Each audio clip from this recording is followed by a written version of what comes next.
Guys, thanks for being here. I want to introduce Cody Williams.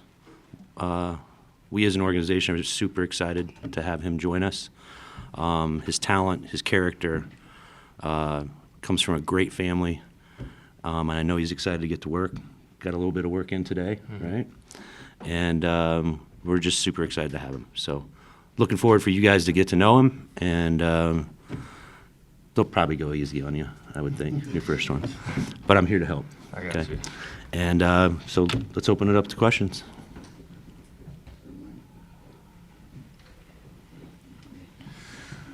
Cody, for Jazz fans that maybe not be too familiar with your game, what do you think you're going to bring this organization, and what do you think the expectations of you for this rookie season? I think the biggest thing is just versatility, especially to this young core that we have. I think the biggest impact I can make is on the defensive end. We were going through practice today, and we pulled up the numbers. 30th in three-point attempts allowed, 30th defensive percentage in the league last year. So I feel like me coming in, especially as a rookie with my length and my size, and my versatility, the biggest thing I can bring is on the defensive end. So it's kind of my focus. Hey, Cody, welcome to Salt Lake. Curious, 19, that seems to be the norm now for young players in the league. But how important is it for you to maybe lean on your brother a little bit just to make the transition from college to the NBA? And what have you already learned maybe from him in this process? Yeah, I definitely lean on him a lot, especially, just how to handle certain situations, how it was for him going through, his rookie year. But, now I can also lean on my teammates. I can lean on guys like, Keontae, who, was a rookie last year. So he was in my shoes. So I can kind of, especially on my team, guys I see every day, I kind of go towards them and ask them for advice. But I've definitely leaned on Jalen, too. Shout out to the brother right over there. Shout out to the brother right there. Hey, Cody. Ryan Miller from KSL.com. I'm just curious, what has been the last, 5 days now been like for you after being drafted? It's kind of a blur, to be honest, especially because, it's a quick turnaround. I already just had my first practice. So there's only, certain parts I feel like you remember. You remember big things. I remember getting my name called. I remember being with my family. I remember going out to dinner with them and eating. And I really remember enjoying that experience, which was a big thing for me just because, as soon as that draft is over, it's it's a business now and it's go time. So, it's definitely went by in a flash, but I definitely enjoyed, the whole little 5 days in New York. Cody, Sarah Todd, Deseret News. I'm sure that you saw a lot of stuff that was happening throughout the whole draft process, and there was a lot of people that were, I guess, curious about, on your low volume of shooting, if the percentages were real. What was kind of your reaction to seeing that? It didn't really have an effect on me just because I know the type of player I am, and I know what I bring to my team in Colorado and also what I'm going to bring to the Utah Jazz. So, whatever really people think. I feel like the most important thing is, guys right here, people like Will Hardy, Danny Ainge, the guys that have faith and believe in me. My teammates now who have faith and, believe in my abilities. So that's really the biggest thing to me.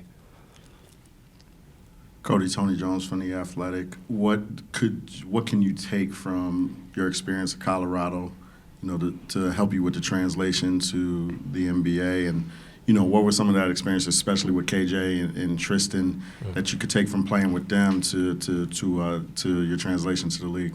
I think the biggest thing is just the adjustment period, just because I had a little bit of adjustment period and going, from high school to Colorado. And, it's going to be the same way going from college to the NBA. It's going to be a little bit of adjustment period. So kind of just embracing that, making mistakes and learning along the way, especially, coming in here at 19. So, for me, just really embracing getting better every day, being open to coaching, and obviously, putting in work outside of practice or outside of the lifts. So for me, that's the biggest thing. And then I learned a lot from those guys. Learned a lot from Tad, terminology that we use here. A lot of it we use in Colorado, so I feel like I'm kind of up to speed in that aspect. So, those guys really showed me a lot, and it helped obviously translate to the NBA level. And the altitude. And the altitude, yeah. No, I felt that today for sure. So, welcome back. Yeah. Hey, Cody. I'm Andy Larson from the Salt Lake Tribune. Good to meet you. When we talked to you after the draft, it was right after you drafted, and you hadn't had the chance really to talk to Will or talk to Justin or the front office yet. What have those conversations been like in the last few days, and kind of what have you learned from the early talks with them? Just here to get to work. Now really the draft, where you got drafted, where you came from, none of that really matters at this point. So now it's about Utah basketball and really buying in every day and getting better. I think the biggest thing they told me was just continue to work hard, push myself to the next level. They say, I have an extra gear where I could work even harder and, learn from guys, like Keontae, Colin Sexton, Lori, Kessler, the guys who, are putting in extra work and have made huge jumps. So for them, it was like really soak up all the knowledge that they're giving you and like find that extra gear to, work even harder. Have you, are you, when the schedule comes out, are you going to be circling the OKC games? I might circle one or two, We get them 4 times. Yeah, we get them a couple times, but yeah, definitely take it one game at a time, and then when that game, pops up, we'll deal with it. So What's playing like your brother growing up been like? Like, are you guys ultra competitive? Either of you go easy on each other? never go easy. You don't get better that way. So it's definitely super competitive. I think the biggest thing is just because how close our relationship is, we can go at each other 100%, and there'll be no backlash, no hard feelings afterwards. So we're just trying to get each other better on the court. What are you hoping to show at summer leagues? For me, it's just learning. I'm not really going into summer league with like I want to do this, I want to do that. For me, it's like, all right, I want to go into summer league. So it'll be my first kind of games playing in the NBA. I want to learn everything I can. Obviously, I want to perform well, but for me, I just want to go out there and enjoy the experience. Obviously, show out in the defensive end. That's kind of been my focus, just learn the terminology. But for me, it's really like a learning experience, and just any way I can get better, any knowledge I can get from summer league, and take that into this upcoming season. That's my plan. Dana Green, ABC4. You weren't here at the Huntsman Center, right, when Colorado played here, or did you play in that game? I fractured my orbital before that game, yeah. What are your kind of first impressions then of Salt Lake City? What do you know about Jazz fans and the passion that they bring to that arena every night? I know they're crazy passionate. I think we're talking about it's like 290 games, maybe 291 consecutively sold out. So I already know the energy they're going to bring every single game. Every game, here it feels like Game 7 just because of the atmosphere. So I know that for sure. It kind of reminds me of Boulder, especially like the mountains being, right next to the city. So you always have a nice view.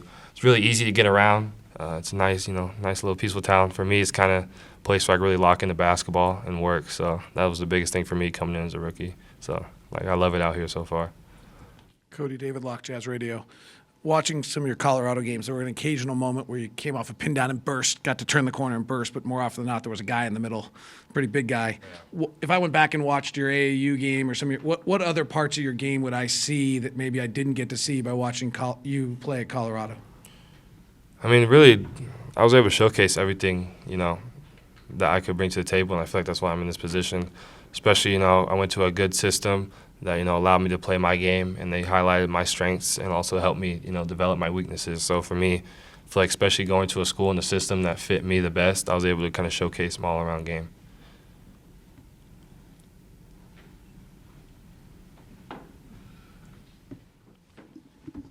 Do you have a jersey number in mind or one you want to or think you're going to wear? I'm 5, I believe, right? Yeah, I just came in. Yeah, so there you go. I'm 5. I wanted a single digit. Yeah, see, she got it. Yeah. I wanted a single digit number. Just I didn't want to get 91 or 99. So kept it at 5. 99 is the Jay Crowder. Oh yeah, I can't do that. Cody, Jeremiah Jensen, KSL Sports. I don't know if you have any relationships with any of the players currently on the roster, but there's a lot of young players on this roster. Are you excited to play with some of these guys, and what are your thoughts about this group and how much fun you can have playing with them and kind of growing up together on this roster? Yeah, I think the biggest thing with having a young roster is the locker room is going to be really close. You guys can kind of bond and connect and really, learn with each other as you go out through the season, go out through these next years. So for me, having a young roster, a lot of them I know. Like I know Keontae from AAU, Kessler from AAU, played against Isaiah Collier in the Pac-12, played against Kyle in AAU. So already having those connections allows you to make a really close locker room, and then that obviously translates to the court. So I think not only are we going to be really good and also learn a lot together, but it's going to be fun playing basketball with this group of guys.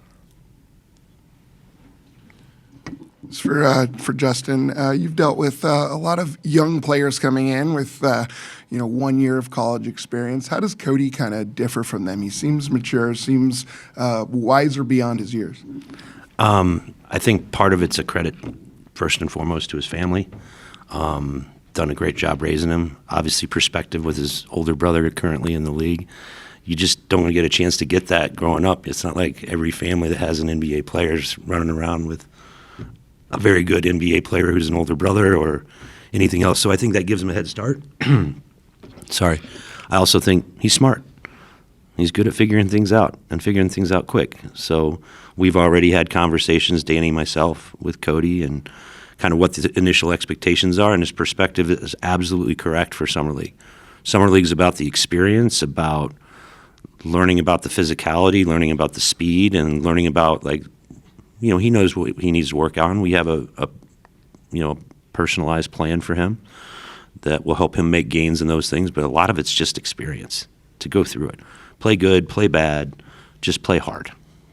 And take that and that experience and use that for the rest of the summer to really get ready for what's really important, and that's training camp. So this is an important experience for him, but it's not a be-all, end-all if he plays good or bad. I have no expectation about that. All I have an expectation is for him to start connecting with his teammates, our coaches, the program, and it's going to be a fun start.